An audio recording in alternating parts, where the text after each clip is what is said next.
High court ਦੇ ਆਰਡਰਾਂ ਦੇ ਕਾਰਨ ਉੱਥੋਂ ਜਸਟਿਸ ਫਤਿਹਦੀਪ ਜੀ ਦੇ ਬੈਂਚ ਦਾ ਇੱਕ ਆਰਡਰ ਆਇਆ ਸੀ ਵੀ ਸਕਰੂਟਨਿੰਗ ਬੜੇ ਵਧੀਆ ਢੰਗ ਨਾਲ ਹੋਣੀ ਚਾਹੀਦੀ ਹੈ। ਜੇ ਕਿਸੇ ਨੂੰ ਆਬਜੈਕਸ਼ਨ ਆ ਤਾਂ ਉਹ ਸੇਮ ਡੇ ਡੀਸੀ ਕੋਲ ਜਾ ਕੇ ਆਪਦੀ ਆਬਜੈਕਸ਼ਨ ਰਿਮੂਵ ਕਰਾ ਸਕਦਾ। ਉਸ ਦੇ ਲਈ ਡੇਟ ਰੱਖੀ ਗਈ ਸੀ 20/12/2018 ਅਤੇ 21/12/2018 ਨੂੰ ਕਾਗਜ਼ ਵਾਪਸ ਲੈਣੇ ਸੀ। ਪਿੰਡ ਮਾਣਾ ਸਿੰਘ ਵਾਲਾ ਦੀ ਜੇ ਆਪਾਂ ਗੱਲ ਕਰੀਏ, ਇੱਥੋਂ ਵੀਰਪਾਲ ਕੌਰ ਜੀ ਨੇ ਕਾਗਜ਼ ਭਰੇ, ਇਹਨਾਂ ਦੇ ਵਿਰੁੱਧ ਕਾਗਜ਼ ਭਰੇ ਸੀਗੇ। ਦੂਜਾ ਪੇਪਰ ਨੇ ਇਹਨਾਂ ਦੇ ਵਿਰੁੱਧ ਸੁਖਵੰਤ ਕੌਰ ਜੀ ਨੇ ਅਤੇ ਬਲਵੰਤ ਕੌਰ ਨੇ। ਸੁਖਵੰਤ ਕੌਰ ਅਤੇ ਬਲਵੰਤ ਕੌਰ ਆਪਣੇ ਨਾਮਜ਼ਦਗੀ ਪੱਤਰ ਦੇ ਵਿੱਚ ਇੱਕ ਗਲਤ ਬਿਆਨ ਹਲਫੀਆ ਦਿੰਦੇ ਆ, ਜੋ ਮੈਂ ਸਾਰੀ ਪ੍ਰੈਸ ਨੂੰ ਦੇ ਵੀ ਦਊਂਗਾ। ਉਹ ਆਪਦਾ ਬਿਆਨ ਹਲਫੀਆ ਦਿੰਦੇ ਆ ਤੇ ਐਸਡੀਐਮ ਸਾਹਿਬ ਦੀ ਅਦਾਲਤ ਦੇ ਵਿੱਚ ਮੰਨਦੇ ਵੀ ਆ ਵੀ ਮੈਂ 9 ਨੰਬਰ ਪਹਿਰੇ ਦੇ ਵਿੱਚ ਆਪਦੇ ਆਪ ਨੂੰ ਐਸੀ ਜਾਤੀ ਨਾਲ ਹੋਣਾ ਦਰਸਾਇਆ, ਜਦਕਿ ਉਹ ਹੈਗੇ ਨੇ ਜਰਨਲ ਜਾਤੀ ਨਾਲ ਸੰਬੰਧ ਰੱਖਦੇ ਆ। ਤੇ ਇਹ ਸਾਰੀ ਗੱਲ ਉਹ ਆਪਦੇ ਕ੍ਰਾਸ ਐਗਜ਼ਾਮੀਨੇਸ਼ਨ ਦੇ ਵਿੱਚ ਉੱਥੇ ਮੰਨਦੇ ਆ। ਉਸ ਤੋਂ ਬਾਅਦ ਜਦੋਂ ਇਲੈਕਸ਼ਨ ਹੋ ਜਾਂਦਾ, ਇਲੈਕਸ਼ਨ ਦੇ ਵਿੱਚ ਕਿਉਂਕਿ ਉਹਨਾਂ ਦੇ ਕਾਗਜ਼ ਗਲਤ ਹੋਣ ਕਾਰਨ ਰੱਦ ਹੋ ਜਾਂਦੇ ਆ, ਉਹ ਅਗਲੇ ਦਿਨ ਡੀਸੀ ਸਾਹਿਬ ਦੇ ਅਪੀਲ ਪਾਉਂਦੇ ਆ। ਡੀਸੀ ਸਾਹਿਬ ਦੇ ਅਪੀਲ ਪੈਣ 'ਤੇ ਵੀ ਸਾਡੇ ਕਾਗਜ਼ ਗਲਤ ਰਿਜੈਕਟ ਹੋਇਆ, ਉਹ ਦੁਬਾਰਾ ਤੋਂ ਸਕਰੂਟਨਿੰਗ ਹੁੰਦੀ ਆ। ਜਦੋਂ ਦੁਬਾਰਾ ਤੋਂ ਉਹਨਾਂ ਦੇ ਕਾਗਜ਼ਾਂ ਦੀ ਨੂੰ ਚੈੱਕ ਕੀਤਾ ਜਾਂਦਾ ਤਾਂ ਬੜਾ ਇੱਕ ਡਿਟੇਲਡ ਆਰਡਰ ਆਰਓ ਵੱਲੋਂ ਦਿੱਤਾ ਜਾਂਦਾ ਵੀ ਇੱਕ ਤਾਂ ਇਹਨਾਂ ਨੇ ਆਪਦਾ ਚੁੱਲ੍ਹਾ ਟੈਕਸ ਨਹੀਂ ਭਰਿਆ, ਇੱਕ ਤੋਂ ਜ਼ਿਆਦਾ ਤਜਵੀਜ਼ ਕਰਤਾ ਨੇ ਇਹਨਾਂ ਦੇ ਕਾਗਜ਼ ਤਜਵੀਜ਼ ਕੀਤੇ ਆ। ਇਹ ਸਾਰੀਆਂ ਗੱਲਾਂ ਇਹ ਆਪਦੇ ਕ੍ਰਾਸ ਐਗਜ਼ਾਮੀਨੇਸ਼ਨ ਦੇ ਵਿੱਚ ਐਡਮਿਟ ਕਰਦੇ ਆ, ਸੁਖਵੰਤ ਕੌਰ ਵੀ ਤੇ ਦੂਸਰੇ ਵੀ। ਉਸ ਤੋਂ ਬਾਅਦ ਤੀਜੀ ਜਿਹੜੀ ਮੇਨ ਗੱਲ ਆ, ਜਿਹੜੀ ਸਰਕਾਰ ਨਾਲ ਧੋਖੇਧੜੀ ਆ, ਜਿਹਦੇ ਤੇ ਅੱਜ 3 ਸਾਲ ਹੋ ਗਏ ਆ, ਕੋਈ ਕਾਰਵਾਈ ਨਹੀਂ ਕੀਤੀ ਗਈ, ਕੋਈ ਉਹਨਾਂ ਤੇ FIR ਦਰਜ ਨਹੀਂ, ਕਿਸੇ ਅਦਾਰੇ ਵੱਲੋਂ ਨਹੀਂ ਲਿਖਿਆ ਗਿਆ ਵੀ ਇਹ ਸਰਕਾਰ ਨਾਲ ਠੱਗੀ ਮਾਰੀ ਹੈ, ਇਹਨਾਂ ਨੇ ਗਲਤ ਬਿਆਨ ਹਲਫੀਆ ਦੇਣਾ। ਇਹ ਆਪਾਂ ਸਾਰਿਆਂ ਨੂੰ ਪਤਾ ਵੀ it is a crime and it is a crime against a state also. ਆਪਾਂ ਸਟੇਟ ਦੇ ਵਿੱਚ ਆਪਾਂ ਨੋਮੀਨੇਸ਼ਨ ਪੇਪਰ ਫਾਈਲ ਕੀਤੇ ਆ। ਇਹ ਇਲੈਕਸ਼ਨ ਕਮਿਸ਼ਨ ਦੇ ਨਾਲ ਕ੍ਰਾਈਮ ਹੋਇਆ ਸੀ, ਨਾ ਕਿ ਇਹਨਾਂ ਦੇ ਨਾਲ। ਗਲਤ ਬਿਆਨ ਹਲਫੀਆ ਦੇਣ 'ਤੇ ਉਹਨਾਂ ਦੇ ਕਾਗਜ਼ ਫਿਰ ਦੁਬਾਰਾ ਤੋਂ ਚੈੱਕ ਕਰਨ ਤੋਂ ਬਾਅਦ ਰੱਦ ਕਰ ਦਿੱਤੇ ਜਾਂਦੇ ਆ। ਉਹ ਇਲੈਕਸ਼ਨ ਪਟੀਸ਼ਨ ਪਾ ਦਿੰਦੇ ਆ 7-8 ਮਹੀਨਿਆਂ ਬਾਅਦ ਐਸਡੀਐਮ ਸ਼੍ਰੀ ਅਮਿਤ ਗੁਪਤਾ ਜੀ ਦੇ। ਇਹੀ ਐਸਡੀਐਮ ਸਾਹਿਬ ਜਦੋਂ ਇਲੈਕਸ਼ਨ ਹੋਲਡ ਹੋਏ ਆ, ਦਿਹਾਤੀ ਦਾ ਚਾਰਜ ਉਦੋਂ ਵੀ ਇਹਨਾਂ ਕੋਲ ਸੀਗਾ ਇਲੈਕਸ਼ਨ ਕੰਡਕਟ ਕਰਾਉਣ ਦਾ, ਤੇ ਇਹਨਾਂ ਦੇ ਕੋਲ ਹੀ ਇਲੈਕਸ਼ਨ ਪਟੀਸ਼ਨ ਘੁੰਮ ਫਿਰ ਕੇ ਆ ਜਾਂਦੀ ਆ। ਕਈ ਫਿਰੋਜ਼ਪੁਰ ਦੀਆਂ ਇਲੈਕਸ਼ਨ ਪਟੀਸ਼ਨਸ ਗੁਰੂ ਹਰਸਾਏ ਚੱਲਦੀਆਂ। ਥੋੜ੍ਹੇ ਦਿਨ ਪਹਿਲਾਂ ਬੜੀ ਚਰਚਿਤ ਇੱਕ ਇਲੈਕਸ਼ਨ ਪਟੀਸ਼ਨ ਸੀ, ਉਹਦੇ 'ਚ ਫੈਸਲਾ ਕੀਤਾ ਗੁਰੂ ਹਰਸਾਏ ਦੇ ਐਸਡੀਐਮ ਸਾਹਿਬ ਨੇ। ਜਦੋਂ ਇਹਨਾਂ ਦੇ ਕੋਲ ਇਲੈਕਸ਼ਨ ਪਟੀਸ਼ਨ ਆ ਜਾਂਦੀ ਹੈ, ਪਹਿਲੇ ਦਿਨ ਤੋਂ ਹੀ ਐਸਡੀਐਮ ਸਾਹਿਬ ਦਾ ਕੰਡਕਟ ਆ ਜਿਹੜਾ ਉਹ ਫੇਅਰ ਨਹੀਂ ਸੀ। ਕੇਸ ਨੂੰ ਅਨਡੇਟਡ ਰੱਖ ਦਿੱਤਾ ਜਾਂਦਾ ਸੀ। ਮੇਰੇ ਨਾਲ ਦੇ ਵਕੀਲ ਜਾ ਕੇ ਪੁੱਛਦੇ ਸੀ ਵੀ ਡੇਟ ਕਿੰਨੀ ਹੈ, ਤਾਂ ਇਹਨਾਂ ਨੂੰ ਤਰੀਕ ਨਹੀਂ ਦੱਸੀ ਜਾਂਦੀ ਸੀ। ਸਵੇਰੇ ਪਾ ਦਾਂਗੇ ਜੀ, ਪਰਸੋਂ ਪਾ ਦਾਂਗੇ। ਅਨਡੇਟਡ ਰੱਖਣਾ ਕਿਸੇ ਲਾ ਦੇ ਪ੍ਰੋਵੀਜ਼ਨ ਦੇ ਵਿੱਚ ਨਹੀਂ ਹੈਗਾ ਵੀ ਕੇਸ ਨੂੰ ਆਪਾਂ ਅਨਡੇਟਡ ਰੱਖ ਸਕਦੇ ਹਾਂ। ਇਹ ਇੱਕ ਗੈਰ ਕਾਨੂੰਨੀ ਕੰਮ ਆ। ਉਸ ਤੋਂ ਬਾਅਦ ਜਦੋਂ ਇਹਨਾਂ ਦੀਆਂ ਐਵੀਡੈਂਸ ਹੋ ਗਈਆਂ, ਸਾਡੀ ਡਿਫੈਂਸ ਦੀ ਵਾਰੀ ਆਈ, ਅਸੀਂ ਆਪਦੇ ਗਵਾਹ ਕਰਾਉਣੇ ਸੀ। ਮੈਂ 4/2/21 ਨੂੰ ਐਸਡੀਐਮ ਸਾਹਿਬ ਨੂੰ ਇੱਕ ਦਰਖਾਸਤ ਮੂਵ ਕਰਦਾ 3 ਕੇਸਾਂ 'ਚ। ਮਾਣਾ ਸਿੰਘ ਵਾਲਾ ਦੇ 3 ਕੇਸ ਸੀ ਜੀ, ਇੱਕ ਸੁਖਵੰਤ ਕੌਰ ਵੀਰਪਾਲ ਵਾਲਾ ਸਰਪੰਚੀ ਵਾਲਾ ਹੋ ਗਿਆ ਜੀ, ਗੁਰਮੀਤ ਕੌਰ ਵਰਸਸ ਪਰਮਜੀਤ ਕੌਰ ਇਹ ਮੈਂਬਰੀ ਵਾਲਾ ਹੋ ਗਿਆ ਜੀ, ਇੱਕ ਗਰਜੰਟ ਸਿੰਘ ਬੋੜ ਸਿੰਘ ਇਹ ਵੀ ਮੈਂਬਰੀ ਵਾਲਾ ਸੀ ਜੀ। ਮੈਂ ਇੱਕ ਐਪਲੀਕੇਸ਼ਨ ਮੂਵ ਕਰਦਾ ਵੀ ਰਿਕਾਰਡ ਕਾਲ ਕੀਤਾ ਜਾਵੇ। ਇਹ ਆਪਾਂ ਸਾਰੇ ਜਾਣੇ ਚੰਗੀ ਤਰ੍ਹਾਂ ਜਾਣਦੇ ਹਾਂ ਵੀ ਬਿਨਾਂ ਰਿਕਾਰਡ ਕਾਲ ਕੀਤੇ, ਬਿਨਾਂ ਉਹਨਾਂ ਦੇ ਨੋਮੀਨੇਸ਼ਨ ਪੇਪਰ ਜਿਹੜੇ ਕੁਐਸਚਨ ਦੇ ਵਿੱਚ ਆ, ਜਿਨ੍ਹਾਂ ਦੇ ਉੱਤੇ ਆਬਜੈਕਸ਼ਨ ਆ, ਉਹਨਾਂ ਨੂੰ ਕਾਲ ਕੀਤੇ ਬਿਨਾਂ ਕੇਸ ਦਾ ਫੈਸਲਾ ਨਹੀਂ ਕੀਤਾ ਜਾ ਸਕਦਾ ਜੀ। ਮੇਰੀ ਉਹ ਐਪਲੀਕੇਸ਼ਨ ਵੀ ਅਨਡੇਟਡ ਰੱਖ ਲਈ ਜਾਂਦੀ ਹੈ। ਵਾਰੀ ਕਹਿਣ 'ਤੇ 8 ਤਰੀਕ ਨੂੰ ਜਦ ਮੈਂ ਫਿਰ ਜਾ ਕੇ ਕਹਿਣਾ, ਮੈਂ ਰੀਡਰ ਸਾਹਿਬ ਦੇ ਕੋਲ ਜਾ ਕੇ ਮੇਰਾ ਮੁਨਸ਼ੀ ਜਾਂ ਮੇਰੇ ਨਾਲ ਦੇ ਵਕੀਲ ਅਪਰੋਚ ਕਰਦੇ ਆ। ਉਹ ਕਹਿੰਦੇ ਜੀ ਐਸਡੀਐਮ ਸਾਹਿਬ ਨੂੰ ਪੁੱਛੋ। ਐਸਡੀਐਮ ਸਾਹਿਬ ਮੈਨੂੰ ਇੱਕ ਭਰੋਸਾ ਦੇ ਦਿੰਦੇ ਆ ਜੀ, ਮੈਂ ਇਹ ਐਪਲੀਕੇਸ਼ਨ ਕੇਸ ਦੇ ਨਾਲ ਹੀ ਡਿਸਪੋਜ਼ ਆਫ ਕਰੂੰਗਾ, ਵੀ ਜਦੋਂ ਮੇਨ ਕੇਸ ਦਾ ਫੈਸਲਾ ਕਰਾਂਗਾ ਤੇ ਮੈਂ ਉਦੋਂ ਹੀ ਇਸ ਐਪਲੀਕੇਸ਼ਨ ਦਾ ਫੈਸਲਾ ਕਰੂੰ, ਮੈਂ ਉਦੋਂ ਪਹਿਲਾਂ ਨਹੀਂ ਕਰਨਾ। ਇਹਨਾਂ ਲਾਈਟਰ ਮੋਡ ਉਹ ਮੈਨੂੰ ਕਹਿੰਦੇ ਆ ਜੀ ਇਹ ਕਿਹੜਾ ਤੇਰਾ ਪਰਸਨਲ ਆ, ਨਾ ਮੇਰਾ ਪਰਸਨਲ ਆ ਨਾ ਤੇਰਾ ਪਰਸਨਲ ਆ। ਮੇਰੇ ਕਲਾਇੰਟ ਉਦੋਂ ਕੋਲ ਖੜੇ ਸੀ, ਤੇ ਨਾ ਤੇਰਾ ਪਰਸਨਲ ਆ ਨਾ ਮੇਰਾ ਪਰਸਨਲ ਆ, ਤੇ ਆਪਾਂ ਇਹਨੂੰ ਨਿਬੇੜੀਏ। ਮੈਨੂੰ ਇਹ ਲੱਗਾ ਵੀ ਸ਼ਾਇਦ ਕੋਰਟ ਸਹੀ ਵੇ ਨਾਲ ਕਹਿ ਰਹੀ ਹੈ, ਤੇ ਮੈਂ ਉਸ ਗੱਲ 'ਤੇ ਮੈਂ ਕੋਈ ਅੱਗੇ ਅਪਰੋਚ ਨਹੀਂ ਕੀਤੀ, ਕਿਉਂਕਿ ਇਹਨਾਂ ਨੇ ਉਹਦੇ ਆਰਡਰ ਨਹੀਂ ਪਾਏ ਹੋਏ ਸੀ। ਮੈਂ ਹਾਈ ਕੋਰਟ ਜਾਂ ਡੀਸੀ ਸਾਹਿਬ ਦੀ ਕੋਰਟ ਨੂੰ ਅਪਰੋਚ ਨਹੀਂ ਕੀਤੀ। ਉਸ ਤੋਂ ਬਾਅਦ ਇਹ ਕੀ ਕਰਦੇ ਆ ਜੀ, ਜਦ ਮੇਰੇ ਕਲਾਇੰਟ ਨੂੰ ਪਤਾ ਲੱਗਦਾ ਵੀ ਇਹਦੇ ਖਿਲਾਫ 14 ਤਰੀਕ ਜਿੱਦਣ ਦੀ ਡੇਟ ਦੇ ਵਿੱਚ ਸ਼ਕੂਰ ਵਾਲਿਆਂ ਦੇ ਖਿਲਾਫ ਇਹ ਫੈਸਲਾ ਕੀਤਾ ਸੀ, ਉਦੋਂ ਦੀ ਡੇਟ 'ਚ ਇਹਨਾਂ ਦੇ ਖਿਲਾਫ ਵੀ ਫੈਸਲਾ ਕੀਤਾ ਹੋਇਆ। ਅਸੀਂ ਫੇਰ ਜਾ ਕੇ ਐਸਡੀਐਮ ਸਾਹਿਬ ਦੇ ਰੀਡਰ ਨੂੰ ਅਪਰੋਚ ਕਰਦੇ ਹਾਂ, ਉਹ ਕਹਿੰਦੇ ਜੀ ਸਾਹਿਬ ਨੂੰ ਪਤਾ ਤੁਹਾਡੀਆਂ ਫਾਈਲਾਂ ਅਨਡੇਟਡ ਆ। ਇੱਥੇ ਮੈਂ ਇੱਕ ਗੱਲ ਕੋਡ ਕਰਦਾ ਜੀ, ਇਹ ਜਿੰਨੀਆਂ ਮੈਂ ਗੱਲਾਂ ਕਹਿ ਰਿਹਾ ਨਾ, ਇਹਨਾਂ ਪ੍ਰੈਸ, ਇਹਨਾਂ ਲਾਈਵ ਕੈਮਰਾ, ਇੱਕ ਇਹ ਨਹੀਂ ਹੁੰਦਾ ਵੀ ਪ੍ਰੈਸ ਕਰਦੇ ਪਏ ਆ ਤੇ ਆਪਾਂ ਮੈਂ ਕੋਈ ਦੋ ਇਲਜ਼ਾਮ ਐਸਡੀਐਮ ਸਾਹਿਬ ਦੇ ਖਿਲਾਫ ਲਾ ਜਾਂ ਤੇ ਬਾਅਦ 'ਚ ਮੈਂ ਮੁੱਕਰ ਜਾਂ। ਮੈਂ ਇਹਨਾਂ ਸਾਰੀਆਂ ਗੱਲਾਂ ਦੇ ਲਈ ਐਫੀਡੇਵਿਟ ਦੇਣ ਦਾ ਪਾਬੰਦ ਹੋਵਾਂਗਾ, ਮੇਰੀ ਪਾਰਟੀ ਵੀ ਪਾਬੰਦ ਹੋਏਗੀ, ਮੈਂ ਵੀ ਇਹਨਾਂ ਦੇ ਸਾਰੀਆਂ ਗੱਲਾਂ ਦਾ ਐਫੀਡੇਵਿਟ ਦੇਣ ਦਾ ਪਾਬੰਦ ਹੋਵਾਂਗਾ, ਕਿਉਂਕਿ ਮੇਰੇ ਕੋਲ ਸਾਰਾ ਰਿਕਾਰਡ ਹੈ ਇਸ ਚੀਜ਼ ਦਾ। ਉਸ ਤੋਂ ਬਾਅਦ ਕੀ ਹੁੰਦਾ ਜੀ, ਜਦੋਂ ਇਹ ਕਹਿ ਦਿੰਦੇ ਆ ਜੀ ਅਨਡੇਟਡ ਰੱਖ ਲਿਆ, ਮੇਰੇ ਕਲਾਇੰਟਸ ਨੂੰ ਸ਼ੱਕ ਪੈਂਦਾ ਇਹ ਹਾਈ ਕੋਰਟ ਮੂਵ ਹੁੰਦੇ ਆ ਜੀ ਇਹਨਾਂ ਟੀਏ। ਮੈਂ ਆਪਦੇ 11 ਸਾਲ ਦੀ ਵਕਾਲਤ ਦੇ ਕੈਰੀਅਰ ਦੇ ਵਿੱਚ ਪਹਿਲਾ ਆਫੀਸਰ ਵੇਖਿਆ ਵੀ ਜਿਹੜਾ ਟੀਏ ਨੂੰ ਜਾਂ ਹਾਈ ਕੋਰਟ ਦੇ ਵਿੱਚ ਪੈਂਡਿੰਗ ਕੇਸ ਨੂੰ ਕੁਛ ਨਾ ਸਮਝਦਾ ਹੋਵੇ। It is a very bad practice ਵੀ ਇੱਕ ਟੀਏ ਪੈ ਚੁੱਕੀ ਹੈ, ਇੱਕ ਪਾਰਟੀ ਕਹਿ ਰਹੀ ਹੈ ਵੀ ਮੈਂ ਤੁਹਾਡੇ ਤੋਂ ਫੈਸਲਾ ਨਹੀਂ ਕਰਾਉਣਾ, ਮੈਨੂੰ ਇਨਸਾਫ ਦੀ ਉਮੀਦ ਨਹੀਂ, ਤੇ ਬਟ ਅਸੀਂ ਫਿਰ ਵੀ ਪਤਾ ਨਹੀਂ ਕਿਹੜੇ ਆਪਦੇ ਨਿੱਜੀ ਮਫਾਦ ਲਈ ਐਸਡੀਐਮ ਸਾਹਿਬ ਨੂੰ ਇਹ ਸੀ ਵੀ ਬਾਕੀ ਦੁਨੀਆ ਦਾ ਭਲਾ ਜਿੱਧਰ ਮਰਜ਼ੀ ਜਾਵੇ, ਮਾਣਾ ਸਿੰਘ ਵਾਲੇ ਦੇ ਕੇਸ ਦਾ ਮੈਂ ਫੈਸਲਾ ਕਰਨਾ ਹੀ ਕਰਨਾ। ਜਦੋਂ ਅਸੀਂ ਟੀਐਸ ਦੀ ਕਾਪੀ ਮੇਰੇ ਨਾਲ ਦੇ ਵਕੀਲ ਜਾ ਕੇ ਐਸਡੀਐਮ ਸਾਹਿਬ ਨੂੰ ਦਿੰਦੇ ਆ, ਪਹਿਲਾਂ ਇਹਨਾਂ ਨੂੰ ਸਾਰਾ ਦਿਨ ਉਲਝਾਇਆ ਜਾਂਦਾ ਜੀ ਇਹਦੇ ਤੇ ਨੰਬਰ ਨਹੀਂ ਹੈਗਾ, ਇਹ ਨਹੀਂ ਹੈਗਾ, ਉਹ ਨਹੀਂ ਹੈਗਾ। ਵਿਦ ਦਾ ਨੰਬਰ ਟੀਏ ਦੀਆਂ ਕਾਪੀਆਂ ਦੇ ਦਿੱਤੀਆਂ ਜਾਂਦੀਆਂ, ਨਾਲ ਇਹਨਾਂ ਦੀ ਮਿਸਿਸ ਦਾ, ਸਰਪੰਚ ਸਾਹਿਬ ਦਾ ਐਫੀਡੇਵਿਟ ਲਾਇਆ ਜਾਂਦਾ ਤੇ ਪਰਮਜੀਤ ਕੌਰ ਤੇ ਬੋਹੜ ਸਿੰਘ ਦਾ ਵੀ ਐਫੀਡੇਵਿਟ ਲਾਇਆ ਜਾਂਦਾ। ਬਟ ਉਹ ਟੀਏ ਨੂੰ ਜਦੋਂ ਮੈਂ ਐਸਡੀਐਮ ਸਾਹਿਬ ਦੇ ਸਾਹਮਣੇ ਜਾਣਾ ਤਾਂ ਉਹ ਬੜੇ ਲਾਈਟਰ ਮੋਡ ਨਾਲ ਕਹਿੰਦੇ ਜੀ ਇਹਦੇ 'ਚ ਤੁਹਾਨੂੰ ਸਟੇ ਨਹੀਂ ਹੋਇਆ, ਮੈਂ ਫੈਸਲਾ ਕਰ ਸਕਦਾ। ਮੈਂ ਕਿਹਾ ਸਰ ਫਿਰ ਤੁਸੀਂ ਫੈਸਲਾ ਕਰ ਦਿਓ, ਮੈਂ ਤੁਹਾਡੇ ਕੋਲ ਬਹਿਸ ਨਹੀਂ ਕਰਨੀ, ਜਿੱਥੋਂ ਇਨਸਾਫ ਦੀ ਉਮੀਦ ਨਹੀਂ ਹੈਗੀ ਉੱਥੇ ਚਲਾਉਣ ਦਾ ਕੋਈ ਫਾਇਦਾ ਨਹੀਂ ਹੁੰਦਾ, ਮੈਂ ਤੁਹਾਡੇ ਕੋਲ ਬਹਿਸ ਨਹੀਂ ਕਰਨੀ। ਹਾਈ ਕੋਰਟ ਸਾਨੂੰ ਕਹਿ ਦਿੰਦੇ ਆ, ਹਾਈ ਕੋਰਟ ਦੇ ਮਾਨਯੋਗ ਜੱਜ ਸਾਹਿਬ ਸਾਨੂੰ ਕਹਿੰਦੇ ਆ ਵੀ ਤੁਸੀਂ ਟੀਏ ਨਹੀਂ, ਤੁਸੀਂ ਇਸ ਚੀਜ਼ ਦੀ ਵੀ ਇਹਨਾਂ ਨੇ 4-2 ਵਾਲੀ ਐਪਲੀਕੇਸ਼ਨ ਦਾ ਅਜੇ ਤੱਕ ਫੈਸਲਾ ਨਹੀਂ ਕੀਤਾ, ਯੂ ਫਾਈਲ ਅ ਰਿਟ। ਅਸੀਂ ਉੱਥੇ ਰਿਟ ਫਾਈਲ ਕਰ ਦਿੰਦੇ। ਇਟ ਇਜ਼ ਵੈਰੀ ਇੰਟਰਸਟਿੰਗ ਵੀ ਰਿਟ ਦੇ ਵਿੱਚ ਸਟੇਟ ਵੱਲੋਂ ਡਬਲ ਏਜੀ ਸਾਹਿਬ ਪੇਸ਼ ਹੁੰਦੇ ਆ, ਐਸਡੀਐਮ ਸਾਹਿਬ ਦਾ ਫਰਜ਼ ਬਣਦਾ ਸੀ ਉਹਨਾਂ ਨੂੰ ਸਾਰੀ ਗੱਲ ਸੱਚ ਦੱਸਣ ਦਾ। ਐਸਡੀਐਮ ਸਾਹਿਬ ਹਾਈ ਕੋਰਟ ਵੀ ਸਾਰੇ ਫੈਕਟ ਡਿਸਕਲੋਜ਼ ਨਹੀਂ ਕਰਦੇ। ਇਹ ਜੀ ਆਰਡਰ ਆ ਡੇਟਡ ਹਾਈ ਕੋਰਟ ਦਾ, ਡੇਟਡ 10/8/2021 ਦਾ, 10/8/2021 ਦਾ ਆਰਡਰ ਹੈ ਜੀ ਮੈਡਮ ਰੀਤੂ ਬਾਰੀ ਜੀ ਦੀ ਕੋਰਟ ਦਾ, ਅਰਚਨਾ ਪੁਰੀ ਜੀ ਦੀ ਕੋਰਟ ਦਾ। ਉਹ ਸਾਨੂੰ ਕਹਿੰਦੇ ਆ ਆਰਡਰ ਦੇ ਵਿੱਚ that keeping in view of prayer made by the learned counsel, the petitioner, the instance petition is dismissed as withdrawn to enable the petitioner to file appropriate application for transfer before Deputy Commissioner Firozpur. ਵੀ ਤੁਸੀਂ DC Firozpur ਦੇ ਜਾ ਕੇ transfer application file ਕਰ ਦਿਓ। ਪਰ ਹੁੰਦਾ ਕੀ ਹੈ in between, SDM ਸਾਹਿਬ ਨੂੰ ਕਿਸ ਚੀਜ਼ ਦਾ ਫਾਇਦਾ ਮਿਲ ਜਾਂਦਾ, ਐਸਡੀਐਮ ਸਾਹਿਬ ਦੀ ਹੋ ਜਾਂਦੀ ਹੈ ਬਦਲੀ 27 ਤਰੀਕ ਦੇ ਵਿੱਚ, ਇਹ 26 ਤਰੀਕ ਦੇ ਵਿੱਚ ਬੈਕ ਡੇਟ 'ਚ ਫੈਸਲਾ ਕਰ ਜਾਂਦੇ ਆ। ਹਾਈ ਕੋਰਟ ਜਿਹੜਾ ਇਹ ਆਪਦਾ ਬਿਆਨ ਹਲਫੀਆ ਹਾਈ ਕੋਰਟ ਜਿਹੜੀ ਆਪਦੀ ਸਟੇਟਮੈਂਟ ਦਿੰਦੇ ਆ ਥਰੂ ਆ SPS ਟੀਨਾ ਐਡੀਸ਼ਨਲ ਐਡਵੋਕੇਟ ਜਨਰਲ, ਉੱਥੇ ਇਹ ਕਹਿੰਦੇ ਆ ਵੀ ਜਿਹੜੀ 4-2 ਵਾਲੀ ਐਪਲੀਕੇਸ਼ਨ ਆ ਉਹ ਅਸੀਂ ਸੇਮ ਡੇ ਹੀ ਡਿਸਾਈਡ ਕਰਤੀ ਸੀ, ਜਦ ਕਿ ਇੱਦਾਂ ਨਹੀਂ ਹੋਇਆ ਸੀ। 4-2 ਵਾਲੀ ਐਪਲੀਕੇਸ਼ਨ ਇਸ ਸੰਬੰਧ ਦੇ ਵਿੱਚ ਵੀ ਸਾਡੇ ਕੋਲ ਰਿਕਾਰਡ ਆ ਵੀ ਇਹਨਾਂ ਨੇ 4-2 ਵਾਲੀ ਐਪਲੀਕੇਸ਼ਨ ਸੇਮ ਡੇ ਡਿਸਾਈਡ ਨਹੀਂ ਕੀਤੀ। ਹਾਈ ਕੋਰਟ ਦੇ ਵਿੱਚ ਇਹ ਅਫਸਰ ਸੱਚ ਨਹੀਂ ਦੱਸਦਾ। It amounts to a contempt of a court. Intentionally ਚੁੱਪ ਰਹਿਣਾ ਵੀ ਕੋਰਟ ਦੀ ਮਾਣਹਾਨੀ ਹੈ ਜਦੋਂ ਆਪਾਂ ਕੋਰਟ ਦੇ ਵਿੱਚ ਸੱਚ ਨਹੀਂ ਦੱਸਦੇ। And we are going for that, ਅਸੀਂ ਉਹਦੇ ਵਿੱਚ ਵੀ ਕੰਟੈਂਪਟ ਆਫ ਅ ਕੋਰਟ ਇਹਦੇ ਖਿਲਾਫ ਪਾਉਣ ਲੱਗੇ ਹਾਂ। ਹੁਣ ਉਦੋਂ ਬਾਅਦ ਇਹ ਕੀ ਕਰਦਾ ਜੀ, ਸਾਰਿਆਂ ਤੋਂ ਇੰਟਰਸਟਿੰਗ ਗੱਲ ਭਲਾ ਇੱਥੇ ਕੋਈ 10 ਪੜ੍ਹਿਆ ਬੱਚਾ ਬੁਲਾ ਲਈਏ ਆਪਾਂ।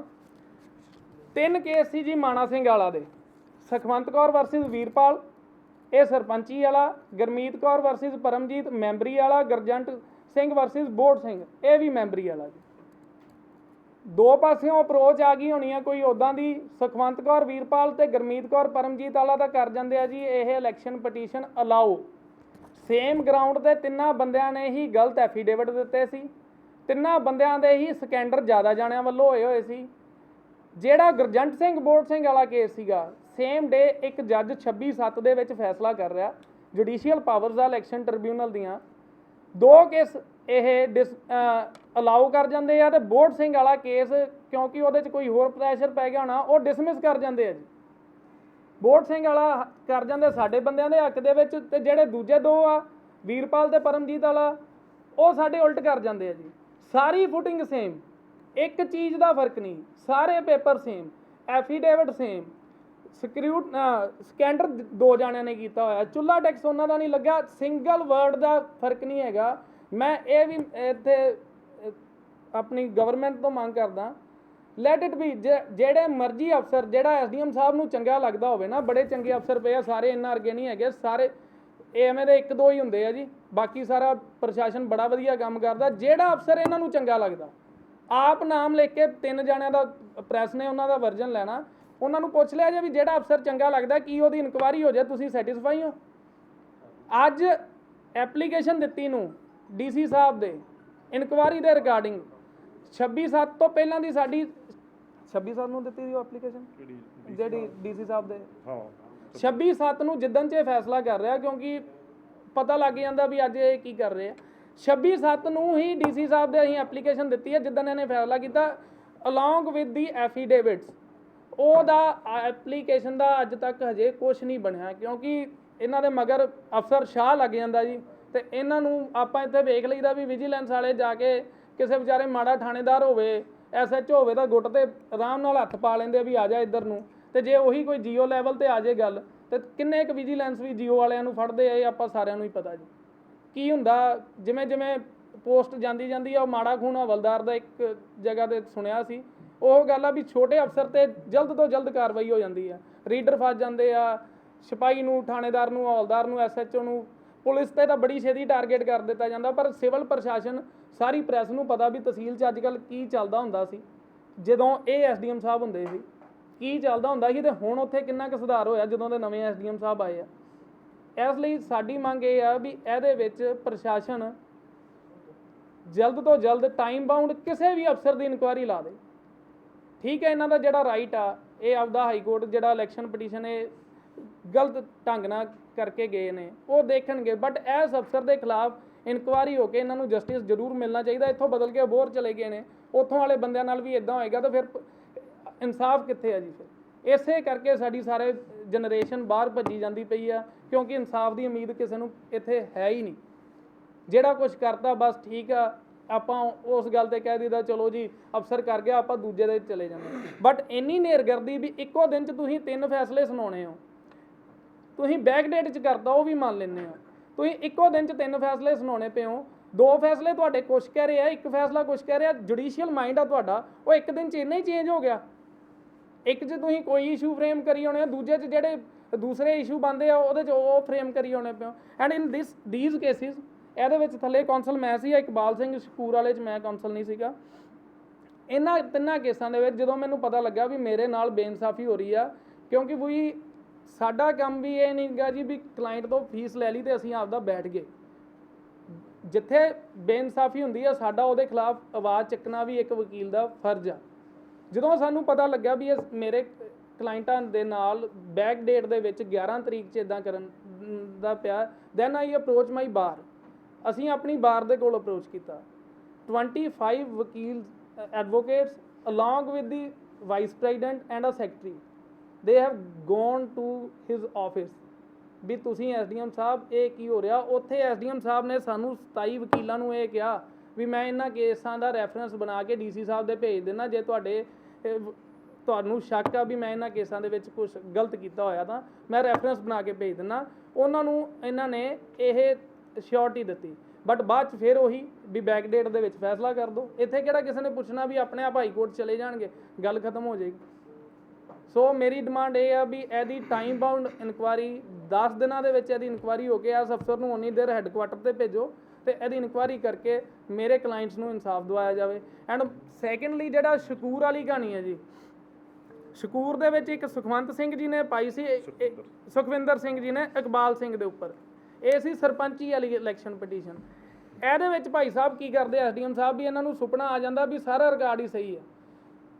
ਇਲੈਕਸ਼ਨ ਪਟੀਸ਼ਨ ਦਾ ਜਿਹੜਾ ਨੋਮੀਨੇਸ਼ਨ ਪੇਪਰ ਫਾਈਲ ਕੀਤੇ ਉਹ ਰਿਕਾਰਡ ਹੀ ਨਹੀਂ ਮੰਗਾਇਆ। ਉੱਥੇ ਉਹ ਫੋਟੋ ਸਟੇਟ ਕਾਪੀਜ਼ ਜਿਹੜੀਆਂ ਸੁਖਵਿੰਦਰ ਸਿੰਘ ਜੀ ਨੇ ਆਪਣੀਆਂ ਐਗਜ਼ਿਬਿਟ ਕੀਤੀਆਂ ਉਹੀ ਲਾਈਆਂ ਹੋਈਆਂ, ਆਰਓ ਤੋਂ ਰਿਕਾਰਡ ਨਹੀਂ ਮੰਗਾਇਆ। ਇਹ ਕੋਈ ਢੰਗ ਹੈ ਜੀ ਇਨਸਾਫ ਕਰਨ ਦਾ? ਠੀਕ ਹੈ, ਐਗਜ਼ੈਕਟਿਵ ਕੋਰਟਸ ਦੇ ਵਿੱਚ ਕੁਛ ਇਹਨਾਂ ਦੇ ਉੱਪਰ ਲਾਇਬਿਲਟੀਜ਼ ਆ ਜਾਂਦੀਆਂ, ਕੁਛ ਇਹਨਾਂ ਨੂੰ ਮੰਨਣਾ ਪੈ ਜਾਂਦਾ, ਪਰ ਇੰਨੀ ਹਨੇਰਗਰਦੀ। ਆਟੇ 'ਚ ਨੂਨ ਤਾਂ ਚੱਲ ਜਾਂਦਾ, ਨੂਨ 'ਚ ਆਟਾ ਮਿਲਾਉਣ ਲੱਗ ਪਏ ਆ ਜੀ ਇਹ ਤਾਂ। ਸੋ ਸਾਡੀ ਇਹ ਹੰਬਲ ਸਬਮਿਸ਼ਨ ਆ ਵੀ ਇਹਨਾਂ ਦੇ ਖਿਲਾਫ ਬਣਦੀ ਕਾਨੂੰਨੀ ਕਾਰਵਾਈ ਹੋਣੀ ਚਾਹੀਦੀ ਹੈ। ਪ੍ਰੋਪਰ ਇਸ ਕੇਸ ਦੀ ਇਨਕੁਆਇਰੀ ਹੋ ਕੇ ਇਹਨੂੰ ਕਿਸੇ ਕਨਕਲੂਜਨ ਤੇ ਜਾਣਾ ਚਾਹੀਦਾ। Thank you sir.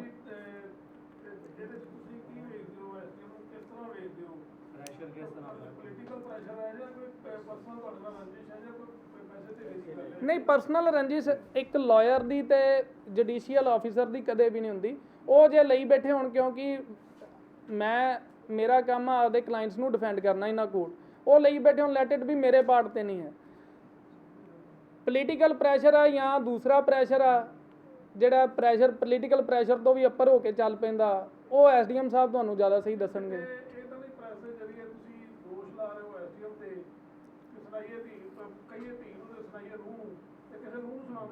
ਨਹੀਂ ਜੀ ਨਹੀਂ, ਨੂੰਹ ਨੂੰ ਸੁਣਾਉਣਾ ਹੋਵੇ ਤਾਂ ਇਹ ਸਿਆਸੀ ਲੋਕ ਸੁਣਾਉਣਗੇ। ਸਾਡੇ ਨਾਲ ਸਾਡੇ ਯੂਥ ਦੇ ਪ੍ਰਧਾਨ ਬੈਠੇ ਆ ਕਾਂਗਰਸ ਦੇ, ਜੇ ਐਵੇਂ ਦੀ ਗੱਲ ਹੋਏਗੀ ਇਹ ਸੁਣਾਉਣਗੇ।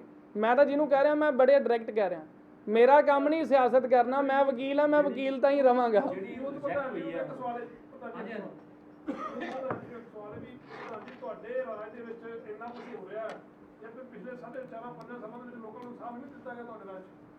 देखो जी, हरेक ऑफिसर माड़ा नहीं होंदा। चलो SDM साहब अमित जी जिन्होंने गल कर रहे हैं, जिन्हों का अज मेन टॉपिक अपना, कई ऑफिसर होंगे आ, उन्होंने ना एक लालच पै जाता करप्शन का, उन्होंने लोभ हो जाता भी हाँ असी किसी ना किसी पासे असी कुर्सी ते बैठे हाँ, असी किसी को जवाबदेही नहीं गए। पर एज ए सरकार दे विच होने के नाते, एज ए ਜ਼ਿਲ੍ਹਾ ਯੂਥ ਕਾਂਗਰਸ ਦਾ ਪ੍ਰਧਾਨ ਹੋਣ ਦੇ ਨਾਤੇ, ਅਸੀਂ ਆਪਣੀ ਸਰਕਾਰ ਨੂੰ, ਆਪਣੇ ਪ੍ਰਸ਼ਾਸਨ ਨੂੰ, ਡੀਸੀ ਸਾਹਿਬ ਨੂੰ ਇਹ ਬੇਨਤੀ ਕਰਦੇ ਹਾਂ, ਜੋ ਵੀ ਇਦਾਂ ਦਾ ਅਫਸਰ ਆ ਉਹ 'ਤੇ ਸਖਤ ਤੋਂ ਸਖਤ ਕਾਰਵਾਈ ਕੀਤੀ ਜਾਵੇ ਅਤੇ ਜੋ ਲੋਕਾਂ ਦਾ, ਜੋ ਸਰਪੰਚ ਸਾਹਿਬ ਦਾ ਬਣਦਾ ਇਨਸਾਫ ਆ ਉਹਨਾਂ ਨੂੰ ਦਿਵਾਇਆ ਜਾਵੇ। ਹਾਂ, ਜਦੋਂ ਸਾਨੂੰ ਪਤਾ ਲੱਗਾ ਜੀ ਵੀ ਇਹ ਹਾਂਜੀ ਉਹੀ ਦੱਸ ਰਹੇ ਜੀ, ਜਦੋਂ ਸਾਨੂੰ ਪਤਾ ਲੱਗਾ ਵੀ ਇਹ ਬੈਕ ਡੇਟ ਦੇ ਵਿੱਚ ਗਲਤ ਫੈਸਲਾ ਕਰੇਗਾ, then we have move a application regarding these all fact. ਇਹ ਸਾਰਾ ਕੁਝ ਵਿੱਚ ਲਿਖ ਕੇ ਵੀ 4-2 ਵਾਲੀ ਐਪਲੀਕੇਸ਼ਨ ਦਾ ਇਹਨਾਂ ਨੇ ਫੈਸਲਾ ਨਹੀਂ ਕੀਤਾ। ਇਹਨਾਂ ਨੇ ਬੜੇ ਕਲੈਵਰਲੀ ਨਾ ਜੀ, ਜਿੰਨੇ ਵੀ ਇਹਨਾਂ ਦੇ ਪੁਰਾਣੇ ਜਿਮਨੀ ਆਰਡਰ ਪੈਂਦੇ ਆ ਉਹ ਸਾਰੇ ਚੇਂਜ ਕਰਤੇ ਜੀ। ਉਹੀ ਐਪਲੀਕੇਸ਼ਨ ਜਿਹੜੀ 4-2 ਨੂੰ ਦਿੱਤੀ, ਉਹਦੇ ਸਾਈਡ ਤੇ ਲਿਖਦਾ ਵੀ ਲੈਟ ਦਾ ਰਿਕਾਰਡ ਸੰਮਨ। ਅੱਜ ਹੀ ਜਾ ਕੇ ਇਹਨਾਂ ਦੇ ਦਫ਼ਤਰ ਤੋਂ ਕਢਾ ਲਿਆ ਜਾਵੇ ਵੀ ਕੀ ਉੱਥੇ ਸੰਮਨ ਕਿਸੇ ਨੇ ਰਿਸੀਵ ਕੀਤੇ ਆ। ਸੁਖਵਿੰਦਰ ਸਿੰਘ ਜੀ ਆਰਓ ਸੀ, ਉਹਨਾਂ ਨੂੰ ਸੰਮਨ ਤਮੀਲ ਹੋਏ ਆ, ਸੰਮਨ ਰਜਿਸਟਰ ਦੇ ਵਿੱਚ ਹੈ, ਠੀਕ ਆ, ਅਪਰੋਚ ਹੋ ਸਕਦੀ ਹੈ। ਬਟ ਆਉਣ ਵਾਲੇ ਐਸਡੀਐਮ ਸਾਹਿਬ ਬੜੇ ਨੇੜੇ, ਇਹਨਾਂ ਨੇ ਐਵੇਂ ਦੇ ਕੰਮਾਂ ਤੋਂ ਦੂਰ ਨੇ, ਉਹ ਇਹਨਾਂ ਨੇ ਰਿਕਾਰਡ ਨੂੰ ਹੱਥ ਨਹੀਂ ਲਾਉਣ ਦੇਣਾ ਇਹਨਾਂ ਨੂੰ। ਇਹਨਾਂ ਨੇ ਦੂਸਰਾ ਉਹਦੇ ਵਿੱਚ ਸੰਮਨ ਰਿਕਾਰਡ ਮੰਗਵਾਉਣ ਦੀ ਤਾਂ ਐਪਲੀਕੇਸ਼ਨ ਦੇਤੀ, ਬਟ ਉਹ ਰਿਕਾਰਡ ਤਲਬ ਕਿਵੇਂ ਕੀਤਾ ਇਹਨਾਂ ਨੇ? ਬਾਅਦ ਦੇ ਵਿੱਚ ਬੈਕ ਡੇਟ 'ਚ ਰਿਕਾਰਡ ਲੈ ਕੇ ਸਾਈਨ ਕਰਾ ਕੇ ਚਲੋ ਜੀ ਰਿਕਾਰਡ ਤਲਬ ਹੋ ਗਿਆ। ਮੈਂ ਜਿਹੜੀਆਂ ਗੱਲਾਂ ਸਰ ਸਾਰੀਆਂ ਕਰ ਰਿਹਾ ਵਿਦ ਪ੍ਰੂਵ ਕਰ ਰਿਹਾ, ਤੇ ਇਨਕੁਆਇਰੀ ਜੇ ਹੁੰਦੀ ਆ ਤਾਂ ਮੇਰਾ ਕਲਾਇੰਟ ਇਹ ਸਾਰੀਆਂ ਗੱਲਾਂ ਉੱਥੇ ਪ੍ਰੂਵ ਕਰਨ ਦੇ ਲਈ ਪਾਬੰਦ ਹੋਵੇਗਾ। ਕਿਹੜੀ ਪਾਰਟੀ ਨਾਲ ਸੰਬੰਧ ਰੱਖਦੇ ਜਿਹੜੇ ਤਿੰਨ ਕੇਸਿਸ ਨੇ ਇਹਨਾਂ ਨੂੰ, ਕਿਹੜੇ ਪਾਰਟੀ ਵਾਲੇ ਤੁਹਾਡੇ ਹੱਕ 'ਚ ਹੋਏ, ਕਿਹੜੇ ਖਿਲਾਫ? ਵੀਰਪਾਲ ਕੌਰ ਵਾਲਾ ਜੀ ਸਰਪੰਚ ਵਾਲਾ, ਸੇਮ ਪਿੰਡ ਦਾ, ਪਰਮਜੀਤ ਕੌਰ ਵਾਲਾ ਮੈਂਬਰ ਵਾਲਾ, ਇਹ ਸਾਡੇ ਖਿਲਾਫ ਹੋਇਆ ਜੀ। ਸੇਮ ਫੁਟਿੰਗ ਸਾਰਾ ਕੁਝ ਸੇਮ। ਬੋੜ ਸਿੰਘ ਵਾਲਾ ਸਾਡੇ ਹੱਕ ਦੇ ਵਿੱਚ ਹੋਇਆ। ਕਿਹੜੀ ਪਾਰਟੀਆਂ ਨਾਲ ਹੈ ਦੋਵੇਂ, ਕਾਂਗਰਸ ਕੀ ਅਕਾਲੀ? ਸਰ ਅਸੀਂ ਬਸ ਕਾਂਗਰਸ ਪਾਰਟੀ ਨਾਲ ਸੰਬੰਧ ਰੱਖਦੇ ਹਾਂ। ਕਾਂਗਰਸ ਪਾਰਟੀ ਦਾ ਰਾਜ ਹੈ, ਕਾਂਗਰਸ ਦੇ ਦੌਰਾਨ ਹੀ ਤੁਹਾਨੂੰ ਇਨਸਾਫ ਨਹੀਂ ਮਿਲ ਰਿਹਾ, ਤਾਂ ਕਿਵੇਂ ਤੁਸੀਂ? ਨਹੀਂ, ਹੋਰ ਸਾਰੇ ਅਫਸਰ ਅੱਗੇ ਇਨਸਾਫ ਦਿੰਦੇ ਰਹੇ ਆ। ਇੱਕ ਐਸਡੀਐਮ ਸਾਹਿਬ ਹੀ ਆ ਜਿਨ੍ਹਾਂ ਨੇ ਸਾਡੇ ਨਾਲ ਇਸ ਤਰ੍ਹਾਂ ਧੱਕਾ ਕੀਤਾ। ਅੱਜ ਤੋਂ ਪਹਿਲਾਂ ਕੋਈ ਸ਼ਿਕਾਇਤ ਨਹੀਂ ਹੋਈ, ਨਾ ਅਸੀਂ ਕੋਈ ਸ਼ਿਕਾਇਤੀਏ ਵੀ ਹੈ ਨਹੀਂ ਗਏ ਵੀ ਕਿਤੇ ਉੱਥੇ ਐਪਲੀਕੇਸ਼ਨ ਦੇਤੀ, ਕਿਤੇ ਉੱਥੇ ਦੇਤੀ। ਇੱਥੋਂ ਸਾਨੂੰ ਇਨਸਾਫ ਨਹੀਂ ਮਿਲਿਆ, ਅਸੀਂ ਇੱਥੇ ਬੋਲ ਰਹੇ ਹਾਂ। आपकी एमएलए ने बात नहीं की उनसे? ਹਾਂਜੀ, आपकी एमएलए ने बात नहीं की उनसे? ਕੀ ਹੈ ਜੀ? उनकी भी नहीं सुनी? ਨਹੀਂ ਜੀ, ਸੁਣ ਐਸਡੀਐਮ ਸਾਹਿਬ ਦੇ ਖਿਲਾਫ ਕੋਈ ਚੀਫ ਸੈਕਟਰੀ ਨੂੰ ਜਾਂ ਪੰਜਾਬ ਸਰਕਾਰ ਨੂੰ ਛੁੱਟੀ ਦਿੱਤੀ ਹੈ? ਬਿਲਕੁਲ ਜੀ, ਅਸੀਂ ਡੀਸੀ ਸਾਹਿਬ ਨੂੰ ਦਿੱਤੀ ਹੈ ਜੀ ਐਪਲੀਕੇਸ਼ਨ। ਦੇਖੋ ਜੀ, ਜਦੋਂ ਇਹਨਾਂ ਦਾ ਇਲੈਕਸ਼ਨ ਹੀ ਨਲ ਐਂਡ ਵਾਈਡ ਕਰ ਗਏ ਆ। ਫਸਟ ਆਫ ਆਲ ਬੰਦੇ ਨੂੰ ਕੀ ਹੁੰਦਾ ਵੀ ਮੈਂ ਆਪਦੀ ਸਕਿਨ ਸੇਵ ਕਰਾਂ।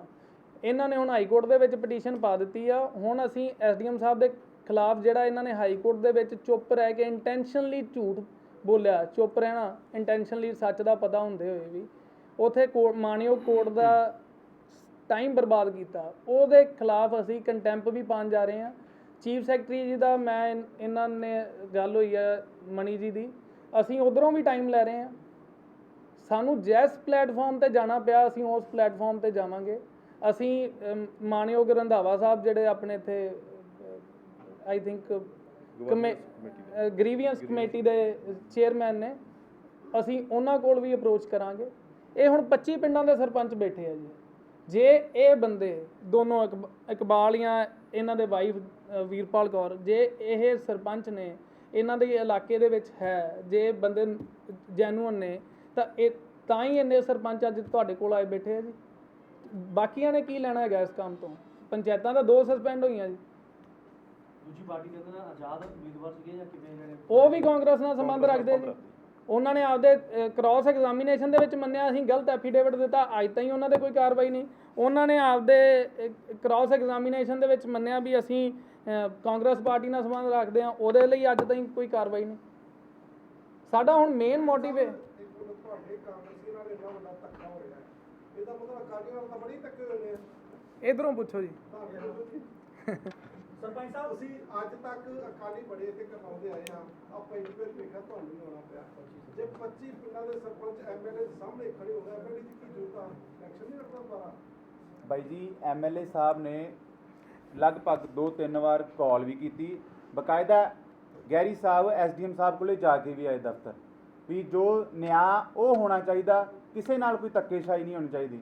ਦੂਸਰੀ ਪਾਰਟੀ ਵੀ ਸਾਡੀ ਕਾਂਗਰਸ ਪਾਰਟੀ ਨਾਲ ਸੰਬੰਧ ਰੱਖਦੀ ਹੈ, ਜੋ ਇਹਨਾਂ ਦੇ ਆਪੋਜੀਸ਼ਨ ਨੇ, ਪਰ ਜੋ ਇਨਸਾਫ ਆ ਉਹ ਮਿਲਣਾ ਚਾਹੀਦਾ ਸਾਨੂੰ। ਅੱਜ ਤੱਕ ਮੈਂ ਇਹ ਨਹੀਂ ਮੰਨਦਾ ਵੀ ਸਾਡੇ ਹਲਕਾ ਫਿਰੋਜ਼ਪੁਰ ਦਿਹਾਤੀ ਦੇ ਵਿੱਚ ਕਦੇ ਵੀ ਕਿਸੇ ਨਾਲ ਨਜਾਇਜ਼ ਧੱਕੇਸ਼ਾਹੀ ਹੋਈ ਜਾਵੇ। ਕਾਂਗਰਸ ਸਰਕਾਰ ਦੇ ਵਿੱਚ ਹਮੇਸ਼ਾ ਇਨਸਾਫ ਦੀ ਮੰਗ ਕੀਤੀ। ਪਰ ਜਿਹੜੇ ਹਾਲਾਤ ਬਣੇ ਉਹ ਤਾਂ ਇਹ ਲੱਗ ਰਿਹਾ ਵੀ ਸ਼ਹਿਰੀ ਵਰਸੀ ਦਿਹਾਤੀ ਵਾਲਾ ਕੰਮ ਹੋਇਆ, ਫਿਰ ਪਰਮਿੰਦਰ ਸਿੰਘ ਪਿੰਕੀ ਵਰਸੀ ਨਹੀਂ ਜੀ ਨਹੀਂ, ਇੱਕ ਮਿੰਟ, ਨਹੀਂ ਮੈਂ ਦੱਸਦਾ ਜੀ ਇਹਦੇ 'ਚ ਕਾਈਂਡਲੀ ਇਹਦੇ 'ਚ ਮੈਂ ਦੱਸਦਾ ਜੀ। ਕੰਟੀਨਿਊਟੀ ਸਵਾਲ ਹੈ ਪ੍ਰਧਾਨ ਜੀ ਨੂੰ, ਤੁਸੀਂ ਕਿਹਾ ਸਾਡੇ ਹਲਕਾ ਦੇ ਆਦੀ, ਤੁਸੀਂ ਜ਼ਿਲ੍ਹਾ ਪ੍ਰਧਾਨ ਹੋ, ਤੁਹਾਡਾ ਸਾਰਾ ਜ਼ਿਲ੍ਹਾ ਹੀ ਹੈ। ਦੂਜੀ ਗੱਲ ਬੜੀ ਵਧੀਆ ਗੱਲ ਲੱਗੀ, ਤੁਸੀਂ ਕਿਹਾ ਵੀ ਵਰਕਰਾਂ ਨਾਲ ਧੱਕਾ ਹੋਇਆ ਤੇ ਮੈਂ ਉਹਦੀ ਪਾਰਟੀ ਦੇ ਸੰਸਦ ਦੇ ਖਿਲਾਫ ਹੀ ਸ਼ਿਕਾਇਤ ਕੀਤੀ ਆ, ਉਹਦੇ ਖਿਲਾਫ ਤੁਸੀਂ ਅੱਜ ਪ੍ਰੈਸ ਕਾਨਫਰੰਸ ਕਰ ਰਹੇ ਹੋ। ਕੁਝ ਦਿਨ ਪਹਿਲਾਂ 15 ਅਗਸਤ ਦੇ ਵਿੱਚ ਤੁਹਾਡੀ ਪਾਰਟੀ ਦੇ ਸ਼ਾਇਦ ਤੁਹਾਡੇ ਰਿਲੇਟਿਵ ਨੇ, ਜ਼ਿਲ੍ਹਾ ਪ੍ਰੀਸ਼ਦ ਚੇਅਰਪਰਸਨ ਲੇਡੀਜ਼ ਨੇ ਬਜ਼ੁਰਗ, ਉਹਨਾਂ ਨੂੰ 15 ਅਗਸਤ ਦੇ ਸਮਾਗਮ 'ਚ ਹੀ ਨਹੀਂ ਵੜਨ ਦਿੱਤਾ ਗਿਆ। ਉਹ ਕੋਈ ਮੁੱਖ ਮੰਤਰੀ ਨਹੀਂ ਆਇਆ ਸੀ, ਉੱਥੇ ਕੋਈ ਡੀਸੀ ਚੱਲਾ ਨਜ਼ਰ ਆ ਰਿਹਾ ਸੀ। ਉਹਦੇ ਬਾਰੇ ਤੁਸੀਂ ਕੋਈ ਸ਼ਿਕਾਇਤ ਕੀਤੀ ਉੱਤੇ ਹਾਈਕਮਾਨ ਨੂੰ? ਬਿਲਕੁਲ ਜੀ, ਬਕਾਇਦਾ ਇੱਕ ਉਹਨਾਂ ਨੇ ਮੈਨੂੰ ਵੀ ਕਾਲ ਕੀਤੀ ਸੀ, ਐਮਐਲਏ ਸਾਹਿਬ ਨੂੰ ਵੀ ਸ਼ਿਕਾਇਤ ਕੀਤੀ ਸੀ ਵੀ ਸਾਨੂੰ ਇਸ ਤਰ੍ਹਾਂ ਸਾਡੇ ਨਾਲ ਵੀ ਨਹੀਂ ਚੜ੍ਹਨ ਨਹੀਂ ਦਿੱਤਾ ਗਿਆ ਸਾਨੂੰ ਸਟੇਜ ਪਰ ਉੱਪਰ। ਉਸ ਦੀ ਸ਼ਿਕਾਇਤ ਨਹੀਂ, ਉਸ ਦੀ ਇੱਕ ਜੋ ਮੀਟਿੰਗ ਕਰਵਾਈ ਗਈ ਨਵਜੋਤ ਸਿੰਘ ਸਾਡੇ ਪੰਜਾਬ ਦੇ ਪ੍ਰਧਾਨ ਨੇ, ਉਹਨਾਂ ਨਾਲ ਬਕਾਇਦਾ ਵੀ ਇਸ ਮੁੱਦੇ ਤੇ ਵੀ ਸਾਡੇ ਚੇਅਰਪਰਸਨ ਨੇ, ਸਾਰੇ ਜ਼ਿਲ੍ਹੇ ਦੇ ਨੇ, ਬਕਾਇਦਾ ਇੱਕ ਇਲੈਕਸ਼ਨ ਦੇ ਥਰੂ ਉਹ ਬਣੇ ਹੋਏ ਨੇ। ਉਹਨਾਂ ਨੂੰ ਜੋ ਬਣਦਾ ਮਾਨ ਸਤਿਕਾਰ 15 ਅਗਸਤ ਵਾਲੇ ਦਿਨ ਜੋ ਨਹੀਂ ਦਿੱਤਾ ਗਿਆ, ਇਹ ਬਹੁਤ ਮਾੜੀ ਗੱਲ ਹੈ। ਇੱਕ ਮਿੰਟ ਮੈਂ ਇਹਨਾਂ ਦੇ ਸਵਾਲ ਦਾ ਜਵਾਬ ਦੇ ਦਾਂ ਜੀ। ਜਿਹੜਾ ਆਪਾਂ ਕਹਿ ਰਹੇ ਹਾਂ ਨਾ ਜੀ ਵਰਸਿਸ ਹੁੰਦਾ ਪਿਆ ਦਿਹਾਤੀ ਜਾਂ ਸ਼ਹਿਰੀ ਦੇ ਵਿੱਚ, ਦੇਖੋ ਮੈਂ ਐਡਵੋਕੇਟ ਵੀ ਹਾਂ ਤੇ ਬਟ ਮੈਂ ਸ਼ੁਰੂ ਤੋਂ ਮੈਂ ਵੀ ਕਾਂਗਰਸ ਪਾਰਟੀ ਨਾਲ ਹੀ ਜੁੜਿਆ ਹਾਂ। ਮੈਂ NSUI ਤੋਂ ਪ੍ਰਧਾਨ ਤੋਂ ਲੈ ਕੇ ਮੇਰੇ ਮਦਰ ਹੁਣ ਸਰਪੰਚ ਨੇ ਪਿੰਡ ਦੇ। ਇਹ ਬਿਲਕੁਲ ਹੀ ਗਲਤ ਗੱਲ ਹੈ, ਨਾ ਤਾਂ ਦਿਹਾਤੀ ਵਾਲੇ ਸਾਡੇ MLA ਸਾਹਿਬ ਉਧਰ ਇੰਟਰਫੇਅਰ ਕਰਨ ਤੇ ਨਾ ਹੀ ਸ਼ਹਿਰੀ ਵਾਲੇ ਕਰਨ। ਸ਼ਹਿਰੀ ਵਾਲੇ MLA ਸਾਹਿਬ ਦਾ ਤਾਂ ਤੁਹਾਡੇ ਸਾਹਮਣੇ ਕੰਮ ਬੋਲਦਾ, ਆਪਾਂ ਪਹਿਲਾਂ ਵੀ ਪ੍ਰੈਸ ਕਾਨਫਰੰਸ 'ਚ ਆਉਂਦੇ ਰਹੇ ਹਾਂ। ਆਈ ਥਿੰਕ ਤੁਹਾਡੀ ਪ੍ਰੈਸ ਨੂੰ ਵੀ ਉਹ ਹਮੇਸ਼ਾ ਹੀ ਸਰਕਾਰ ਵੱਲੋਂ ਕੁਛ ਨਾ ਕੁਛ ਲਿਆ ਕੇ ਦਿੰਦੇ ਆ। ਨਹੀਂ ਮੇਰੀ ਹੁਣ ਮੈਂ ਕਾਈਂਡਲੀ ਮੈਨੂੰ ਜਵਾਬ ਦੇ ਲੈਣ ਦਿਓ। ਸਿਟਿੰਗ MLA ਜੇ ਇੱਕ SDM ਬਿਲਕੁਲ ਸਹੀ ਗੱਲ ਹੈ ਜੀ, ਸਿਟਿੰਗ MLA ਦੀ ਸੁਣਵਾਈ ਨਹੀਂ ਹੋਈ ਤਾਂ ਉਹਦੇ ਲਈ SDM ਦੋਸ਼ੀ ਹੈ ਨਾ ਜੀ। ਆਪਾਂ ਇਹਨੂੰ ਕਨਫਲਿਕਟ ਨਾ ਬਣਾਈਏ ਦੋ MLAs ਦੇ ਵਿੱਚ। ਕਿੱਦਾਂ ਜੀ? ਇਹ ਤਾਂ ਹੁਣ CM ਸਾਹਿਬ ਦੱਸ ਸਕਦੇ ਆ ਤੇ ਜਾਂ MLA ਸਾਹਿਬ ਦੱਸ ਸਕਦੇ ਆ ਜੀ। MLA ਸਾਹਿਬ ਨੇ CM ਨਾਲ ਗੱਲ ਕੀਤੀ ਕਿ ਮੇਰੀ ਕੋਈ ਸੁਣਵਾਈ ਨਹੀਂ ਹੋ ਰਹੀ, SDM ਮੇਰੀ ਗੱਲ ਨਹੀਂ ਸੁਣ ਰਿਹਾ। ਇੱਕ ਤਾਂ SDM ਹੈ, ਕਾਨੂੰਨ ਤੋਂ ਕੋਈ ਤਹਿਸੀਲਦਾਰ ਵੀ ਨਹੀਂ ਸੁਣੇਗਾ, ਫਿਰ ਕੀ ਉੱਥੇ ਕੀ ਐਕਸ਼ਨ ਹੋਊਗਾ? 2022 ਦੇ ਚੁਣਾਵ ਨਜ਼ਦੀਕ ਆ ਗਏ, ਕਿਵੇਂ ਦੇ ਇਲੈਕਸ਼ਨ ਸਾਹਮਣੇ ਆ ਰਹੇ ਨੇ, ਤੁਹਾਡੀ MLA ਸੁਣਾਈ ਜੋੜਨੇ ਸਰਪੰਚ ਸਾਹਿਬ ਸਰਪੰਚੀ ਇਲੈਕਸ਼ਨ 'ਚ ਦਿਹਾਤੀ MLA ਤੇ ਦੋਸ਼ ਲੱਗਦੇ ਰਹੇ ਆ ਧਾਂਦਲੀਆਂ ਦੇ। ਇੱਕ ਪਿੰਡ 'ਚ ਦੋ ਸੀਟਾਂ ਦੇਣ ਦੇ, ਕੀ ਤੁਸੀਂ ਵੀ ਉਹ ਧਾਂਦਲੀਆਂ ਦੇ ਸ਼ਿਕਾਰ ਨਹੀਂ, ਬਿਲਕੁਲ ਨਹੀਂ ਜੀ। ਅਸੀਂ ਕਸਮ ਖਾ ਕੇ ਕਹਿ ਸਕਦੇ ਹਾਂ। ਹੋ ਸਕਦਾ ਤੁਸੀਂ ਵੀ ਹਾਂ, ਭੇਟ ਨਾ ਜੀ ਨਾ, ਅਸੀਂ ਗੁਰਦੁਆਰਾ ਸਾਹਿਬ ਜਾ ਕੇ ਕਸਮ ਖਾ ਕੇ ਕਹਿ ਸਕਦੇ ਹਾਂ ਵੀ ਅਸੀਂ 1 ਵੀ ਰੁਪਿਆ ਚਾਹੇ ਐਮਐਲਏ ਸਾਹਿਬ ਨੂੰ ਦਿੱਤਾ ਹੋਵੇ, ਠੀਕ ਹੈ, ਕੋਈ ਗੱਲ ਨਹੀਂ ਹੋਏਗੀ। ਇਹ ਸਿਰਫ ਜਾਣ ਕੇ ਵਿਰੋਧੀ ਜਿਹੜੇ ਤੁਹਾਨੂੰ ਪਤਾ ਹੀ ਆ ਕਰਦੇ ਹੀ ਹੁੰਦੇ ਆ। ਜਿਸ ਤਰ੍ਹਾਂ ਤੁਹਾਡੇ ਨਾਲ ਧੱਕੇ ਹੋ ਰਹੇ ਆ, ਕਿੰਨਾ ਚਿਰ ਇਸ ਪਾਰਟੀ ਦੇ ਬ੍ਰਦਰ ਅੱਜ ਦਾ ਵੈਸੇ ਨਾ ਸਰਕਾਰ ਨਹੀਂ ਸਾਹਿਬ, ਨਹੀਂ ਇੱਕ ਮੈਂ ਤੁਹਾਨੂੰ ਪਾਰਟੀਆਂ 'ਚ ਧੱਕਿਆਂ ਨਾਲ ਜਾਂ ਵੈਸੇ ਨਹੀਂ ਰਿਹਾ ਜਾਂਦਾ। ਕਈ ਵਾਰੀ ਅਕਾਲੀ ਦਲ ਵੀ ਆਪਣਾ ਮੇਨ ਅੱਜ ਦਾ ਪ੍ਰੈਸ ਕਾਨਫਰੰਸ ਦਾ ਇਹ ਆ ਵੀ ਐਸਡੀਐਮ ਸਾਹਿਬ ਸਾਡੇ ਨਾਲ ਗਲਤ ਕਰ ਗਏ ਆ। ਜੇ ਜਿੱਦਣ ਸਾਨੂੰ ਹੋਇਆ ਨਾ, ਜਿੱਦਣ ਸਾਨੂੰ ਬਿਲਕੁਲ ਤਾਈਆਂ ਹੀ ਆਇਆ ਨਾ ਜੀ ਇੱਥੇ। ਐਸਡੀਐਮ ਸਾਹਿਬ ਜੇ ਧੱਕਾ ਕਰ ਗਏ ਆ, ਸਰਕਾਰ ਸਾਡੀ ਆ, ਤਾਈਆਂ ਹੀ ਇੱਥੇ ਆ ਕੇ ਬੈਠੇ ਆ ਨਾ ਜੀ। ਐਸਡੀਐਮ ਨੇ ਧੱਕਾ ਕੀਤਾ ਤਾਂ ਅਸੀਂ ਐਸਡੀਐਮ ਹੀ ਕਵਾਂਗੇ, ਅਸੀਂ ਕਿਸੇ ਹੋਰ ਦਾ ਨਾਂ ਵਿੱਚ ਕਿਉਂ ਲਵਾਂਗੇ? ਬਿਲਕੁਲ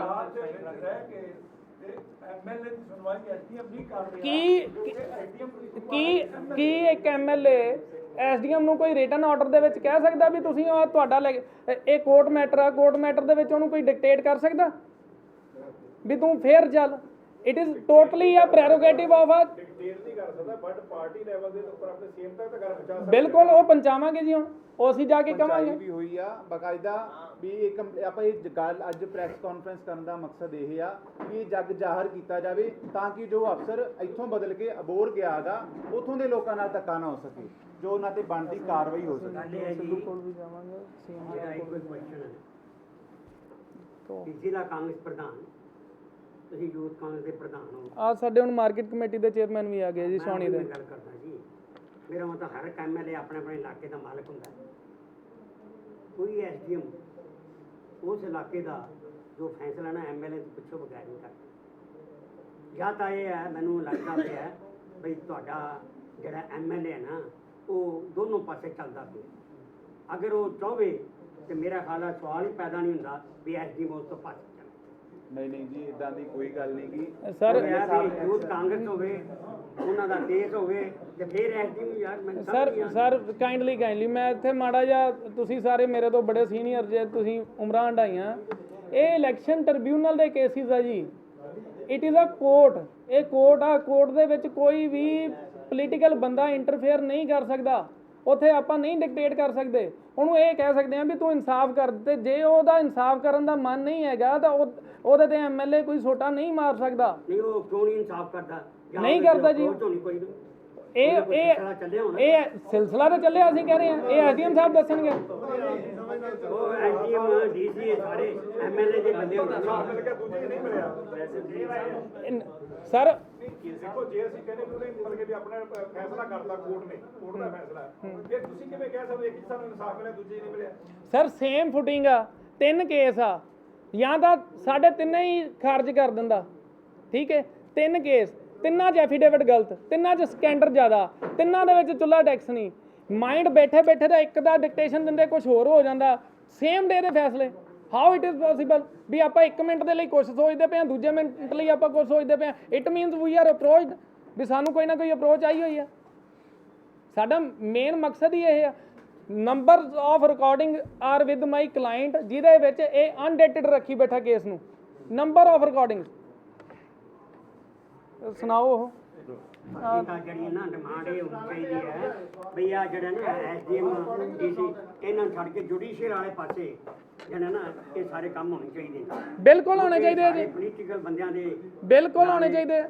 ਐਗਜ਼ੈਕਟਿਵ ਕੋਰਟ ਦੇ ਵਿੱਚ, ਜਿਹੜੇ ਨਾਮ ਮਾਤਰ ਨੇ, ਐਗਜ਼ੈਕਟਿਵ ਕੋਰਟ ਦੇ ਵਿੱਚ ਬੜੇ ਚੰਗੇ ਚੰਗੇ ਬੰਦੇ ਵੀ ਇੱਥੇ ਰਹੇ ਨੇ। ਤੁਸੀਂ ਇਹ ਗੱਲ ਨਹੀਂ ਮੰਨੀ ਕਿ ਉਹਨਾਂ ਨੇ ਦੂਜੀ ਪਾਰਟੀ ਤੋਂ ਪੈਸੇ ਲਏ ਹੋਣਗੇ? ਲੈ ਹੋਣਗੇ, ਬਟ ਅਸੀਂ ਨਹੀਂ ਨਾ ਕਹਿ ਸਕਦੇ। ਇਹ ਐਸਡੀਐਮ ਸਾਹਿਬ ਦੱਸਣਗੇ, ਇਨਕੁਆਇਰੀ ਦੇ ਵਿੱਚ ਆਏਗਾ ਵੀ ਕੀ ਹੋਇਆ। ਕੁਛ ਨਾ ਕੁਛ ਤਾਂ ਜ਼ਰੂਰ ਹੋਇਆ, ਸਮਥਿੰਗ ਇਜ਼ देयर, ਬਟ ਅਸੀਂ ਨਹੀਂ ਨਾ ਦੱਸ ਸਕਦੇ। ਜੇ ਪੈਸੇ ਲਏ ਆ, ਕਿੰਨੇ ਲਏ ਆ, ਤਾਂ ਉਹ ਦੱਸਣਗੇ। ਅਸੀਂ ਇਹ ਇਲਜ਼ਾਮ ਅਸੀਂ ਕਿਵੇਂ ਲਾ ਸਕਦੇ ਹਾਂ ਜੀ? ਬਟ ਹੋਇਆ ਗਲਤ ਆ।